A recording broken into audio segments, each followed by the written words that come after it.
Hi. Um, Welcome to this week's episode, to this week's podcast, to this week's chat. I've been trying to record this for a while. I just haven't had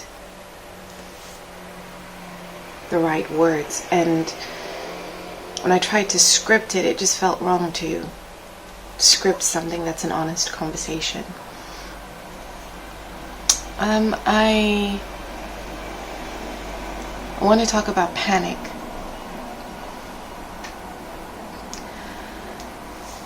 So, context. We are actors or aspiring actors or people interested in acting, blah, blah, blah. And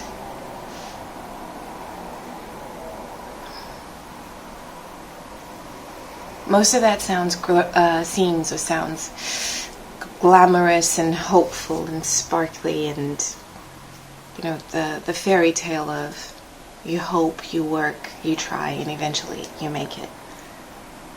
It's not a fairy tale, it's a fact. It's happened to a lot of people. It happens to a lot of people.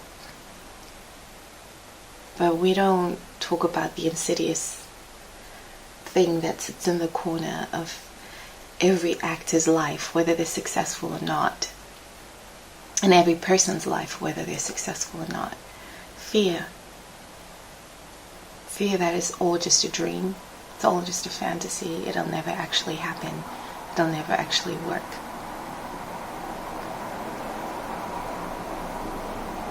I've had an interesting time of it lately. Two things happened that were wonderful and brilliant and ultimately devastating. And it's only in this last week of days that I sort of reached an internal peace with it and resolution. What happened? Twice I've had meetings, not auditions. So an audition is when they're seeing as many people as possible to see who might be the right fit. A meeting is when they've decided you are the right fit. And it's sort of, you've gone through all the stages. You're now past the guardian at the gate. You've met the dragons. You've met all the other people. And now they put you together and put you in front of the king. And they're like, this person. This is the one. And no, that doesn't happen for stage. It's for TV. I was meeting with networks. And for a girl who, when she was 5, was dreaming of being inside the TV. I didn't understand the concept and the thingy, but I was dreaming of being one of those people inside the TV. This is a dream come true. And this is it, right? This is the moment I've been waiting for, I've been hoping for and working towards. And it's happening for a few of my friends. So I'm, by degrees of separation, I am one step away from my dream coming true. And no, it doesn't mean that everything's going to be perfect. It's going to be hard work. But I'm ready for the work. And God, am I ready? God, am I ready for the screen? So, first thing, the role is perfect. I can play her with my eyes closed. I love this woman. And I'm happy and honored to be asked to play her. And the king says, nah, she's too far away. We're going to see someone else. And everyone's like, but no, you have to meet her. And he says, no, not even interested. See someone else who's nearby. And literally the day I'm supposed to meet him, he cancels the meeting. Has never met me. Doesn't know my name, doesn't even know I exist. Or maybe he knows my name at this point, but it doesn't matter to him. He wants to see someone nearby. He wants to get this thing done now because they're losing money every day. It's his job to look after the money. Their job to look after the quality of the product. I say that to say this. It wasn't personal. He didn't reject me personally, but it felt like a rejection of me. It felt like he was saying I wasn't good enough, that I wasn't worthy. And it was devastating. And it was a blow I never saw coming. I never thought that I would be rejected offhand without even getting the opportunity to say hi.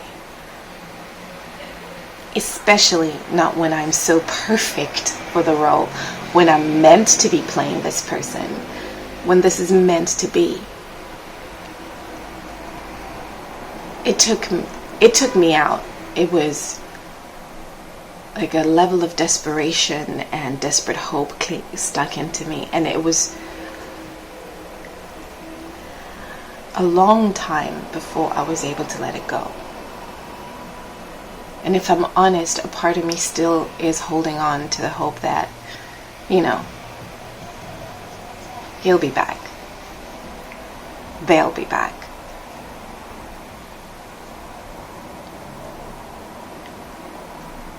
In that situation, it felt like I was being punished for not making the right choices, the right decisions, that my gift wasn't special enough, that my skill level wasn't qualified, because surely it would work out if,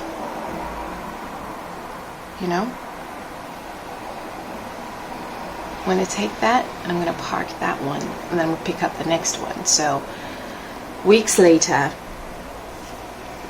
the pain of that is now like a throbbing echo. It's not a gaping wound in my soul, which it was, a gaping wound.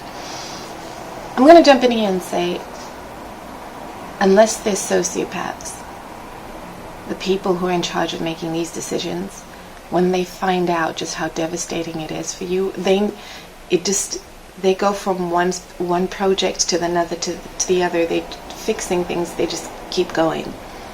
They don't see really. Well, they don't know you. You're not in their life, so they don't know how it affects you. When they do find out, it hurts them too. I know that. I know it because I got to work with the director I auditioned for, and it was a brilliant audition, and during the audition I knew I got the job, and then he didn't give it to me. And then almost a year later, he asked me to work for him. He didn't even audition me. He said, come in and take this role. And I went, oh. So I went to work with him, and then I said to him, once we'd been working together for a while, I said to him, do you know, I thought after our audition that you thought I was a terrible actor, and that's why I didn't get the job. And he went, the blood drained from this man's face, and he shook. He was like, it's just the chemistry and the makeup of the cast was this way, so we had to go with someone else, but it was no reflection on you, and I had no idea that you would be thinking that. They have no idea that you're thinking that. They have no idea because they are doing what's in front of them. They're not trying to hurt you.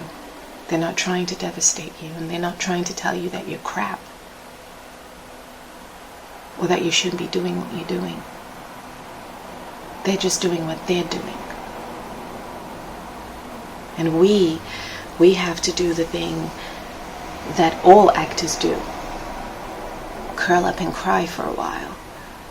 Be confused, especially when you know you got the job. Like, you know it. You know it. That's you knowing your worth. And then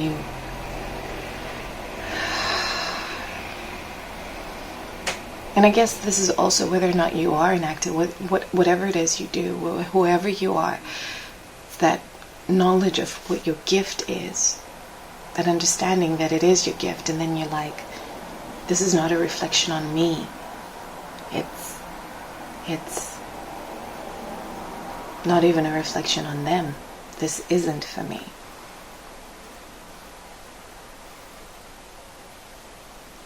I say that to set this up. So, a few weeks later, I get a call that I have a meeting with this director who turns out to be amazing. And it's a meeting this time again because they actually want me for the job. And I was like, I don't want to believe anymore because, God, I really want this to work. And my heart has been set on this since I was 5. Since I was 5. Every time I get a no, it hurts. Every time I get a yes, I'm like, are you sure? Thank you. And then, excuse me, sorry. I ate something, I'm eating something and it's gone down the road. The combination of emotion and food is not necessarily a good one. So, where was I? So yeah, now I'm having a meeting, and I'm like, I do what I always do. I pray it. I pray over it. I leave it to God. I trust. I prepare. And on my way there on the day, I was just like, whether or not this works. I mean, the things we tell ourselves, like whether or not this works. I get there and I meet them and I'm like, do you know what, actually, I want to work for this company, from the receptionist to, the directors, everyone that's a production company. I want to work with them in some project or other. They're just quirky, kind, nice, odd artists. I want to work with them, whatever happens. And that loosened me up for the audition. When I met the director, oh, come on. I want to follow his lead. Let's do this. And I went into the room and I played. And I left knowing I was going to work with this person. I knew I was going to work with this person. Inside, I hoped it was, this job, because this network, working with them, would be life-changing. Again, I say that because it's changed the lives of many of my friends working with them. And again, that degree of separation, like this friend and that friend and that friend, surely, if it's anyone's turn, it can be mine. It can be mine. And then they call my agent immediately after the audition. After the meeting. I'm calling it an audition. They're calling it a meeting. They call my agent and they say, please make sure she doesn't have any projects. We're signing the contracts next week. Unofficially. Like, we're still waiting for the decision. Everyone's on holiday. But, my agent calls me and says, girl, what did you do? Because I was like, nothing. I did what I always do. And he went, okay. And then I get an email, not a call, saying they have gone with someone else. And I was like, I didn't even know there was anyone else. What am I? Was it so bad that they went, we're going to need to see someone else? No. I mean, I said to my agent, I emailed my agent and I just said, oh, because that's all I had in me. I was just like, oh. And then my agent emailed me back and said, I'm going to email them and find out what's going on, what happened. And he sent me back an email directly from them, and it was a paragraph, and I read it and reread it and reread it, and they were like, there's absolutely nothing wrong with her. She was perfect. We just had to go with someone older. The network loves her. The producers love her. The director loves her. Casting loves her. I read it, and I reread it, and I read it, and I was confused. It's like, if everyone loves me, why can't I make it work?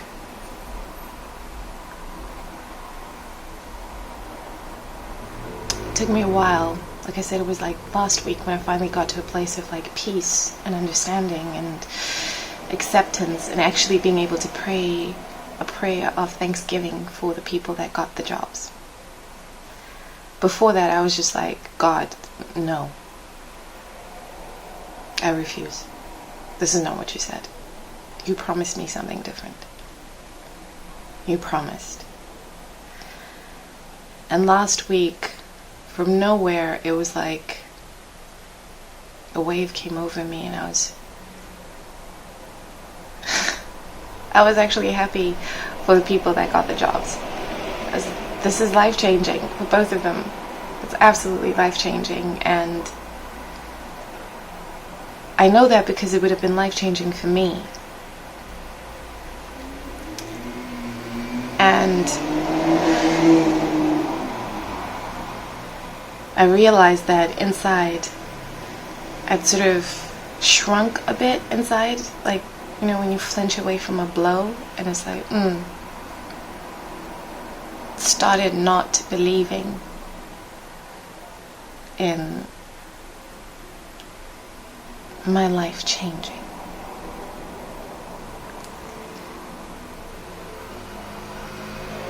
But last week, I was at the Fringe, the Edinburgh Fringe, and I watched people create work for themselves, like write it, script it, direct it, everything, put it on, pay for things out of their own pocket. And it reminded me of how resilient your gift is and your hope is. It is hard to kill hope. It's very easy to wound it, but it's very hard to kill it. And the reason why it's hard to kill it is because you actually need hope in order to be able to get out of bed every day. You need a mustard seed size of it in order to be able to say, I'm gonna do today. So whatever it is that I experienced last week, and I'll be able to articulate it much more clearly when I do a reflection on Fringe itself, once everything is settled inside of me and I understand it, because it takes a while. It released me from fear. I kept looking around going, God, I want to work so much. I want to do stuff. I want to be in stuff. I want to make stuff. I want to be working with people. I want to, and it sounds easy flowing out of my mouth, but it was more than that. It wasn't easy. It wasn't an easy feeling. It was a feeling. If you're listening to this rather than watching it on my YouTube channel, I just did a sort of grasping motion with my hands, and it was a reaching for something. A reach.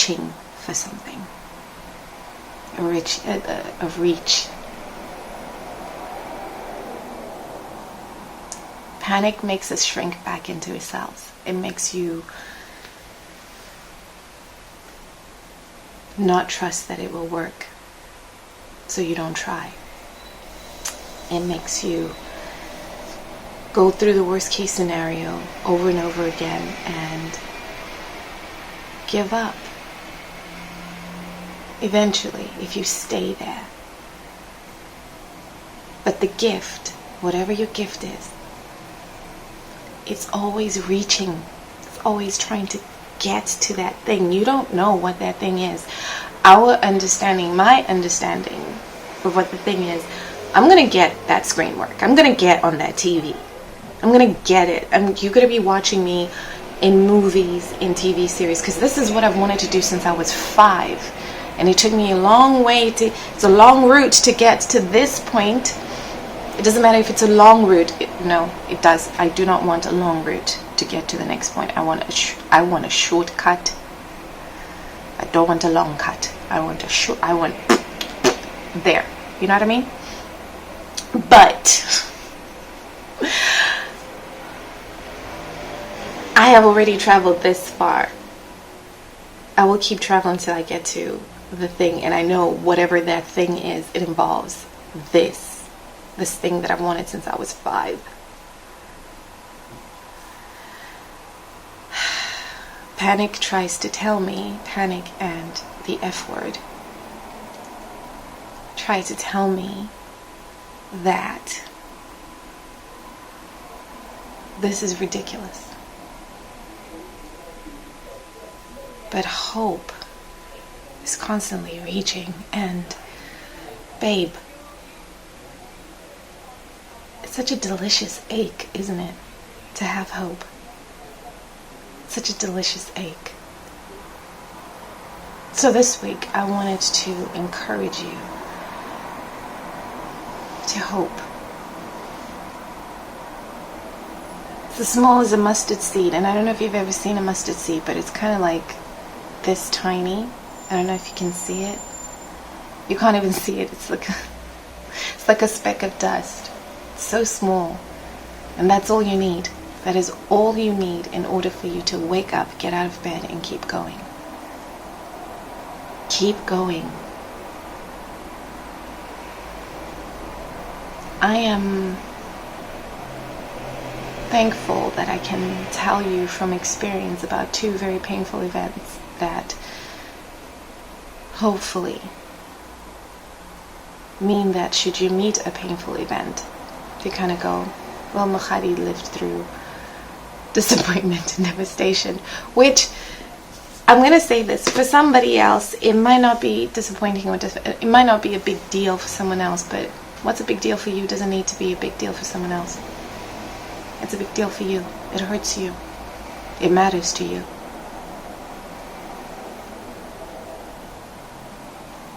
It's not easy to be an actor.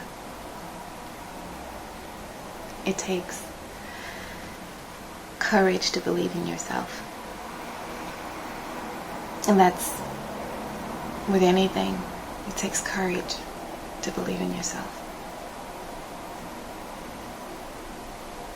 Take that mustard seed, plant it, water it, nurture it, give it enough light, watch it grow.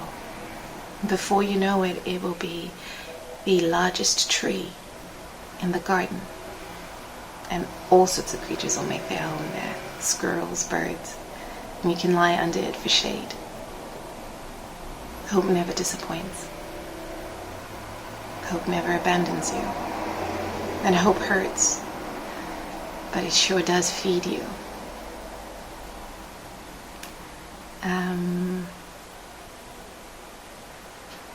I think that's it. I think we're done. God bless you. God keep you. God make his face to shine on you and be gracious towards you. God turn his countenance toward you and give you peace. I love you.